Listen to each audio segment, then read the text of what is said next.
Sobrang mainit. Napakainit. Kaliligo ko lang. Pero mainit pa din. Okay, so inano ko na yung buko. Inipit. Kasi mainit dito sa amin. Pero hindi naman siya maaraw. Umulan siya, pero mainit pa rin. So, ang dami kong ligpitin ngayon. Ayan, dami kong i-display kahapon pa siya. Umabot na doon sa labas, sa may kusina namin. Madami kasi nag-stock na nga ako ng madami. Kasi, yung mga tao, madami yung pera. So, kailangan ko na din mag-stock dahil mahihirapan na din ako mag-groceries kasi sa groceries ay mahaba na din yung pila. So, inuunti-unti ko na mag-stock para pagkatapos ng election, hindi na tayo mahirapan pa kasi baka mag-ubusan ng stock. May nag-increase ngayon. So, ito yung nag-vlog natin kung ano yung nag-increase sa Nestle at sa Energin. So, nag-increase sila. Kahapon ko lang na-check yung resibo kagabi. Kasi kahapon lang din ako namili. So, ninamihan ko nga yung isa ko. By case na yung kinuha ko. Tapos, nag-check ako ng resibo kagabi. Increase na pala. May Nestle na nag-increase. So, bago ako mag-display, mag-vlog muna ako para may upload tayo kasi wala ako masyadong video. Hindi ako masyadong nakakapag-video kasi sobrang busy. Lalo na ngayon kasi madami ng customer, madami na yung bumibili. Kaya, okay, so ayan, balik tayo. May naningil ng pasahe kasi may grocery kasi ako ngayon. Siningil ako ng pamasahe. Araw-araw ako namimili ngayon. Araw-araw tayo nag-i-stock kasi mahirap na nga pag katapos ng election. Alam niyo naman, madaming pera yung mga tao. So, kailangan ko na mag-stock ngayon. Ayan. So, ito yung resibo ko. Kahapon ko binili yung mga creamy white. Ayan, si Nestle. Kumuha kasi ako nung tag-isang box kasi sobrang mabenta. Ang kape ng mga Nestle. Mabenta yun dito sa tindahan. Hindi ko lang alam ngayon kasi nag-increase na. So, ito na yung resibos. Kahapon to. Sobrang mahaba. O, tamong haba. Dinamihan ko na talaga. Ito, ayan. Dalawa to eh. Ito yung isang resibo. Ito yung isa. So, sobrang mahaba. Dinamihan ko na. Hanggang ngayon, di pa rin ako tapos mag-display. Tapos ako sila namin puno. Kasi nag-stock na talaga ako. So, yun ang ginagawa ko. Kailangan ko na talaga mag-stock. Eh, magkakaubusan na naman ng stock. Tapos sa isla kasi ako nagtitinda, mahirap. Hindi tulad sa ibang may sari-sari store na sa city na or may mga ahente na sila na pumupunta sa tindahan nila. So, ang laki ng aking, ayan, binayaran. Ang laki ng ano natin, kumpra ngayon. Ang laki ng kumpra natin. Hindi ko na sasabihin sa inyo kung magkano. Okay, so ayan, may nag-increase sa Nestle product. So, ito ay ang creamy white. So, ayan, si creamy white. Nag-increase si creamy white na twin. Hindi ko pa na-check yung single na creamy white at di ko rin na-check yung ibang kape, yung ibang Nescafe, si latte, si original, kasi yun yung meron ako dito, si creamy latte, si original, at si creamy white. Pero pinakamabenta si creamy white kasi per box ako pag kumukuha ng creamy white. So, yun ang pinakamabenta dito. Hindi ko alam sa ibang lugar kung increase na. Ako ay summer area. So, ayan, increase na dito sa amin. So, ito yung resibo. So, na-check ko kasi sa Bear Brand ay naka-promo ngayon, 10+1. Kaya nag-check ako ng resibo kagabi kung magkano. Sa Bear Brand, baka kasi mag-increase. Yun ang inaabangan ko na mag-i-increase kasi hindi pa yan nag-increase dati. Kasi yung mga Nestle product nag-increase na lahat. Sa Bear Brand ay hindi pa nag-increase. Parang sa Bear Brand na lang yata si Coffee Mate yung natitira na hindi pa nag-increase. Kaya inaabangan ko si Bear Brand. Tapos si Creamy White pala yung mag-i-increase. Long basis na yata ito si Creamy White nag-increase. So, ito ang presyo niya. Creamy White 1 piece ay 2,727.50. Ayan siya. So, divide natin. Kuha tayo ng calculator. Ayan. So, divide natin ha. Ako sa isla, so madami pa yung i-add ko dito kasi dalawang labor yung i-additional ko kasi sa city at saka dito sa amin at saka pamasahe sa bangka.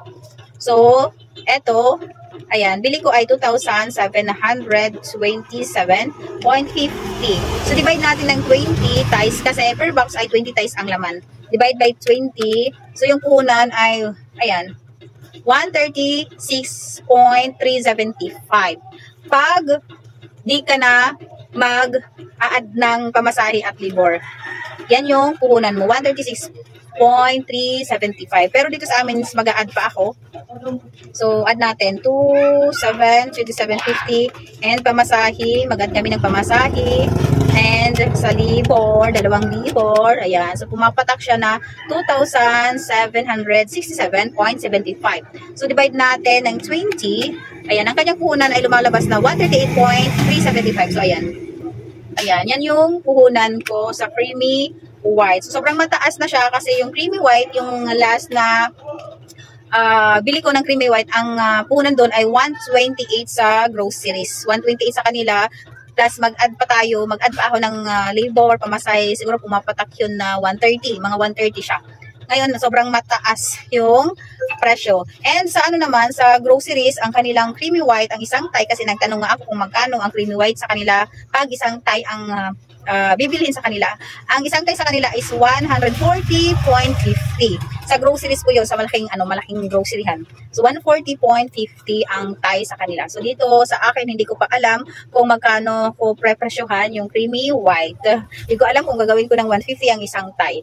So, pag-iisipan ko pa kung magkano. Di ko pa rin kasi alam sa iba kung magkano yung presyo nila. So, si Energy na Champion na Twin Pack, ito yun. Okay, so ito siya. Ayan. Ito, ganito. Nag-increase na din. Dati, 100 120 plus sa groceries. Yan. Tapos ngayon, increase na. Ang isang case ay 2,000. Kasi ayan ang resibo. Okay, hindi ko alam kung kita ninyo. Ayan o.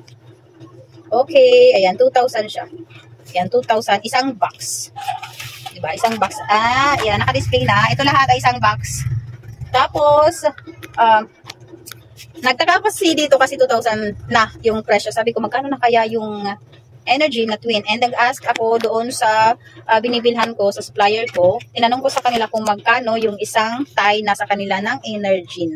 At nag-increase na nga talaga. Ayan. So, nag-increase na nga talaga kasi sa kanila, ang Energy ay 134.80 ang isang tie. Sa isang tie kasi ng Energy ay 8 lang. So, divide natin kung sa kanila, i-round off na natin 135 pag sa groceries. 135 divide natin ng 8. Ayan, ang puhunan ay 16.875. Round off natin sa 17 pesos. So, 17 na yung puhunan ng Energy na Twin. Siguro, ang retail niyan ay 18 or 20 pesos na. Sobrang mahal na. Akala ko na ganoon pa rin yung price. Buti na lang nag-check ako. So kailangan ngayon ay lagi natin i-check yung ating mga resibo kasi nag-increase. May mga nagtaas pala, hindi natin alam. Hindi ko nga alam na magtataas yung creamy white na Twin at saka si Energy. Kasi nag-increase na yan dati. Nag-increase na, nagtaas na yan. So inaantay ko lang talaga noon si Bear Brand Swap. Pero hindi pa nag-increase si Bear Brand Swap. Check nyo na yung mga resibo ninyo. Baka hindi nyo alam na nag-increase na pala yung mga binili ninyo. Ayan. So, ayun lang yung vlog ko ngayon. Na-share ko lang kasi nag-increase yung creamy white. Sabi ko kasi i-vlog ko na nga itong creamy white at Energy kasi nag-increase. Hindi ko alam sa ibang lugar kung nag-increase na. Comment kayo dyan sa baba kung nag-increase na sa inyo. Magkano yung bintahan niyo ng isang tie ng creamy white na Twin at saka isang tie ng Energy Twin. Tapos magkano yung retail ninyo. I-comment nyo dyan sa baba para makuha rin ako ng idea sa pagpresyo. Okay, so ayan mga kasari mga katindera. So ito lang muna yung share ko sa inyo. Nag-update lang tayo ng presyo. Kasi dami ko pang gagawin. Siningit ko lang yung pag-update ko ng presyo kasi nagtaas si creamy white saka si Energy. Okay, so dito ko lang muna tatapusin yung vlog ko. So kung hindi ka pa nakasubscribe dito sa ating channel, subscribe nyo na yung channel natin. Click mo na rin yung bell para update ka pag may mga video ako na i-upload dito sa channel natin. Maraming salamat sa panonood ninyo ng aking mga video. Sana tapusin nyo hanggang dulo para managdagan yung WH natin. So maraming salamat, happy selling sa ating mga kapwa kasari at katindera. Okay, so mga hapon sa inyong lahat. Bye-bye! See you sa next vlog. Mag-display pa ako. Yan. Ano? Pinili ko ng paper bag na brown. What? Parang lang pa. Ayan. Okay, so magdi-display na ako. So, bye-bye!